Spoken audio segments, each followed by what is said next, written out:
আপনাদের আশা কেন? কারণটা যদি বলেন। কালীঘাট তৃণমূলে আমরা ছিলাম তো। তাহলে আপনাকে কেন ওই শিবিরে দেখা হলো? আমাকে বলেছিল এখানে সই করুন, আমরা সবাই দিদির সঙ্গে আছি, দিদির সঙ্গে থেকে কাজ করব।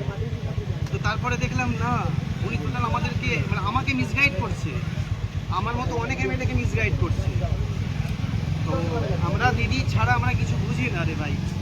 দিদি আমাদের শেষ কথা।